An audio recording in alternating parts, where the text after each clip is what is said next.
दोस्तों स्वागत करता हूं आप सभी का। आशा करता हूं कि आप खुश होंगे, बिल्कुल दुरुस्त होंगे। तो आज मैं सबसे शक्तिशाली जैविक एनपीके बनाने वाला हूं, जिसे आप भी बहुत ही आसानी से घर में बना सकते हैं और ये पूरी तरीके से जैविक है। जो भी सामान बताऊंगा एनपीके बनाने के लिए वो बहुत ही आसानी से आपको फ्री में ही मिल जाएंगे, घर में ही मौजूद रहते हैं आपके, या फिर जिन्हें आप फेंक देते हैं। तो एनपीके के लिए दोस्तों सबसे पहले ज़रूरत पड़ती है नाइट्रोजन की। नाइट्रोजन, फास्फोरस और पोटास। तो तीन ऐसी चीज़ें मैंने एकत्र कर ली हैं जिसमें नाइट्रोजन, फास्फोरस और पोटास प्रचुर मात्रा में पाया जाता है। अगर ये चीज़ें आपके पास नहीं भी मिलती हैं तो मैं उनका विकल्प भी आपको बताने वाला हूँ कि उनकी जगह आप क्या इस्तेमाल कर सकते हैं। यहाँ पे मैंने एक मिट्टी के घड़े में पानी ले लिया, जिसे आधा भर लिया है पानी से। आप चाहें तो प्लास्टिक का बर्तन भी इस्तेमाल कर सकते हैं। मेरे पास मिट्टी का है, तो मिट्टी का वैसे भी अच्छा माना जाता है, तो वो मिट्टी का पड़ा था मैंने, तो इसी को इस्तेमाल करने वाला हूँ। इसी में मैं एनपीके बनाने वाला हूँ। तो जो सबसे पहली चीज़ है एनपीके के लिए वो है हमारा नाइट्रोजन। तो नाइट्रोजन के लिए आप क्या ले सकते हैं? नाइट्रोजन के लिए दोस्तों आप गोबर की खाद ले सकते हैं। अगर आपके पास गोबर की खाद नहीं है तो उसके विकल्प के रूप में आप चाय पत्ती, जो हम चाय बनाते हैं और बेकार चाय पत्ती हम फेंक देते हैं, उसका इस्तेमाल आप कर सकते हैं। अगर वो भी नहीं है आपके पास तो आप किसी भी जानवर के मूत्र का इस्तेमाल भी कर सकते हैं। जैसे किसी भी गाय भैंस के मूत्र का भी इस्तेमाल किया जा सकता है नाइट्रोजन के लिए, एनपीके बनाने के लिए। तो मैंने आपको नाइट्रोजन के विकल्प भी बता दिए। उसके अलावा भी बहुत से खाद्य पदार्थों में बहुत थोड़ी थोड़ी मात्रा में नाइट्रोजन उपलब्ध रहता है। आप चाहें तो ताज़ा गोबर का भी इस्तेमाल कर सकते हैं थोड़ी मात्रा में, अगर आपके पास गोबर खाद उपलब्ध नहीं है तो इसे हम पानी में डाल देता हूँ इसे मैं पानी में डाल देता हूँ इस तरीके से। और ये सड़ी हुई खाद लेनी है बिल्कुल आपको, तो इसे इस तरीके से पानी में डाल देना आपको। और जो दूसरी चीज़ आपको लेनी है वो है फॉस्फोरस। तो फॉस्फोरस के लिए आपको क्या लेना है दोस्तों? फॉस्फोरस के लिए मैं दही का इस्तेमाल करने वाला हूँ। तो इसके अंदर दोस्तों दही है। दही मैंने कुछ बनाने के लिए रखा था, एक गार्डन के लिए, लेकिन ये पड़े पड़े अजीब सा हो गया, काफ़ी पुराना हो गया, सड़ सा गया। ये खुद ही अपने आप में फर्टिलाइज़र बन गया। उसके अलावा मैंने थोड़ा ताज़ा दही भी लिया है।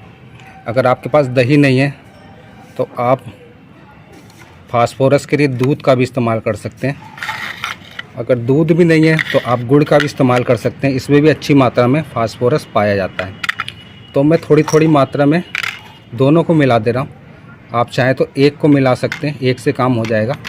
तो मैं सिर्फ बताने के लिए ही आपको ये दो चीज़ें मिला रहा हूँ कि आप दो चीज़ें भी डाल सकते हैं। अगर एक नहीं है तो कोई सा भी आपके पास विकल्प मौजूद है, मैंने आपको विकल्प दे दिया है। तो इसमें मैं गुड़ डाल दूँगा। आप इसको आप चाहें तो घोल के डाल सकते हैं या फिर ऐसे ही डाल दीजिए, घुल ही जाएगा। इसको मैंने डाल दिया। और इसमें जो है ये दही, पुरानी दही, वो डाल रहा हूँ।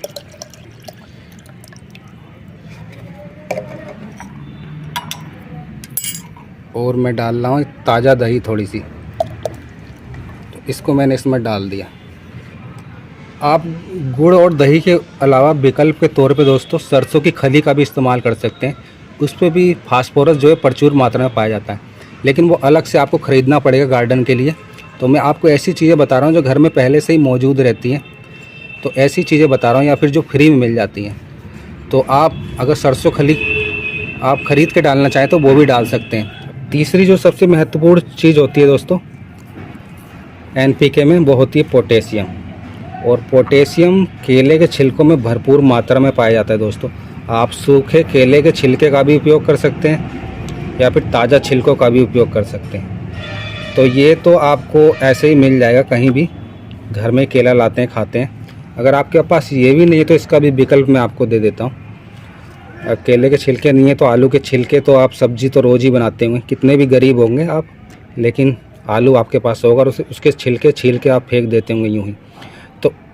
तो ये केले के छिलके अगर आपके पास नहीं है तो आप आलू के छिलके का भी इस्तेमाल कर सकते हैं पोटेशियम के रूप में। ये मैंने आपको विकल्प दिया है। तो इसमें कुछ छिलके डालने वाला हूँ मैं केले के, तो इसी में हम डाल देंगे। केले के छिलके मैंने डाल दिए इसके अंदर। आप चाहें तो छोटे छोटे टुकड़े करके डाल सकते हैं। अब क्या करना है दोस्तों, इसको अच्छी तरह मिलाना है घड़ी की दिशा में। इसको अच्छी तरह मिलाइए, कम से कम 1 मिनट तक हिलाते रहिए इसको। 1 मिनट के बाद क्या करना है आपको, इसको ढक के आपको छायादार स्थान पे रख देना है। इसको धूप में बिल्कुल नहीं रखना है, इसको छायादार स्थान पे आपको रखना है और इसको सड़ाना है कुछ दिन तक, 1 हफ्ते तक या 10 दिन तक सड़ाना है ये। तो इसका अब हम इंतज़ार करते हैं और उसके बाद में इसका उपयोग अपने पौधों पे करने वाला हूँ। तो वीडियो पे बने रहिएगा आप सब। दोस्तों देख लेते हैं, इसको 20 दिन हो गए करीब रखे हुए हैं, जो मैंने फर्टिलाइज़र बनाया था। और घड़े की हालत देख सकते हैं, फफूंद लग गई है। जब अगर आप मिट्टी के घड़े में बना रहे हैं इस तरीके से कोई फर्टिलाइज़र, अगर फफूंद लग जाती है इस तरीके से, समझिए आपकी जो खाद बनी है लिक्विड फर्टिलाइज़र बहुत ही अच्छे तरीके से बनी है। ये इस बात की निशानी है। तो चलिए इसे खोल के देखते हैं क्या हालत है इसकी। तो कुछ इस तरीके से मुझे इसके अंदर बारीक बारीक कीड़े भी नज़र आ रहे हैं, सूड़ी भी, जिससे पता चलता है कि खाद अच्छी तरह सड़ी है। चलिए अब इसको निकालते हैं और देखते हैं कैसी बन के तैयार हुई है। मैं इस डब्बे में गिरा लेता हूँ।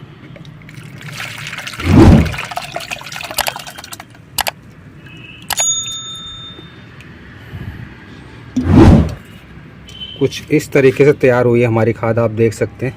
मैं आपको हिला के दिखाता हूँ इसे। तो इसमें आप सूड़ी भी देख सकते हैं और ये देखिए केले के छिलके भी 95% डिकम्पोज हो गए लगभग। और ये बहुत ही अच्छी खाद बनी है। जितना ज़्यादा आप टाइम देते हैं इसको भिगो के रखते हैं, उतनी अच्छी आपकी लिक्विड फर्टिलाइज़र बन के तैयार होती है। कीड़े से कोई दिक्कत नहीं है। अगर कीड़े इस तरह होते हैं आपकी फर्टिलाइज़र में, कोई दिक्कत नहीं है।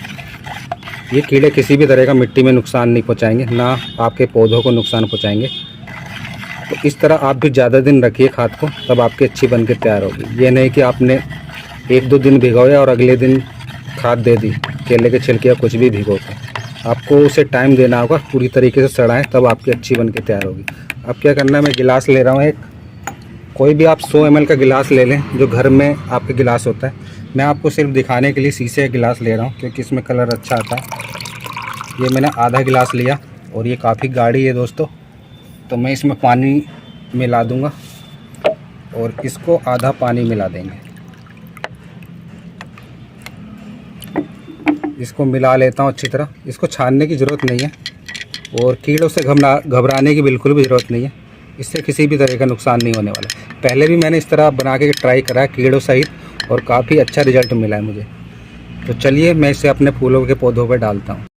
तो ये दोस्तों मेरा गुलाब का पौधा है, जिसकी रिपोर्टिंग मैंने आपके साथ शेयर की थी। और देखिए इसमें फूल भी खिला है। उतना बड़ा फूल तो अभी खिला नहीं है, काफ़ी बड़े साइज़ का खिलता है, क्योंकि ये भी ठंड उस तरीके से आई नहीं है। इस पर 2 फूल खिलने वाले हैं, आप देख सकते हैं। कलियाँ बनी है बहुत ही प्यारी, और भी कलियाँ आ रही हैं इस पर। तो मैं इसी पे अप्लाई करने वाला हूँ ये खाद, जिससे कि इस पर और भी अच्छी फ्लावरिंग हुए। और आपको खाद डालने से पहले क्या करना है कि सुबह गुड़ाई कर देनी है, और इस खाद को आपको शाम को देना है। तो मैंने इसकी गुड़ाई कर दी है अच्छे तरीके से और मिट्टी को सूखने दिया है। अब मैं इस खाद को इसमें डाल दूँगा। इस खाद को इसमें डाल दें, इस तरीके से इस खाद को इसमें डाल दें। और आपको थोड़ा पानी भी डालना पड़ेगा।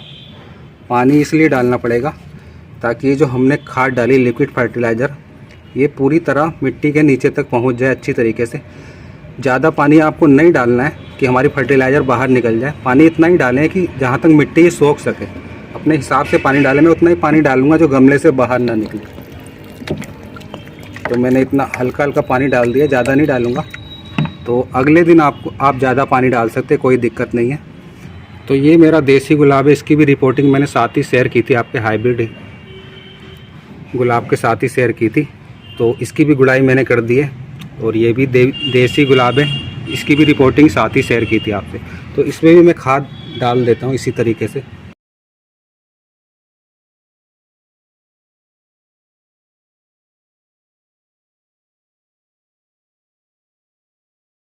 आप अगर अधिक भी डाल देते कोई दिक्कत नहीं, पानी नहीं मिला के डालते तब भी कोई दिक्कत नहीं है।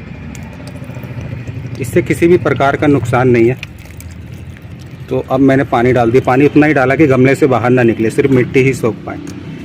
तो इस तरह दोस्तों ये जो हम NPK इस्तेमाल करते हैं केमिकल वाला, उससे भी ज़्यादा शक्तिशाली ये हमारी जैविक NPK खाद है।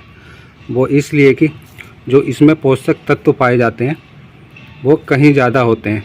जो आपने देखा होगा जो केमिकल NPK होता है, सिर्फ उसमें NPK पाया जाता है, नाइट्रोजन, फास्फोरस और पोटास। लेकिन इसमें जो माइक्रो न्यूट्रिएंट्स होते हैं, सूक्ष्म पोषक तत्व जैसे कि कैल्शियम, मैग्नीशियम, जिंक, आयरन, इस तरह के पोषक तत्व बहुत ही अच्छी मात्रा में उपलब्ध होते हैं जो पौधों के लिए बेहद ही आवश्यक हैं, जिससे कि अच्छी फ्लावरिंग होगी। और मैं इस तरह की फर्टिलाइज़र का इस्तेमाल लिक्विड हमेशा करता रहता हूँ सर्दियों के समय, ख़ास तौर पे गुलाब पे, और मुझे काफ़ी अच्छी फ्लावरिंग देखने को मिलती है और कलियाँ भी भर भर के बनती हैं। तो मैं उम्मीद करता हूँ कि आप भी इस तरह बनाएंगे ये लिक्विड फर्टिलाइज़र घर में बिल्कुल मुफ्त में। मैंने कुछ भी आपको ऐसा नहीं बताया जो आपको बाज़ार से लाना पड़े, जो आपके घर में उपलब्ध हो वही सामानों से मैंने आपको लिक्विड फर्टिलाइज़र बनाना सिखाया है। वीडियो देखने के लिए आप सभी का बहुत बहुत धन्यवाद।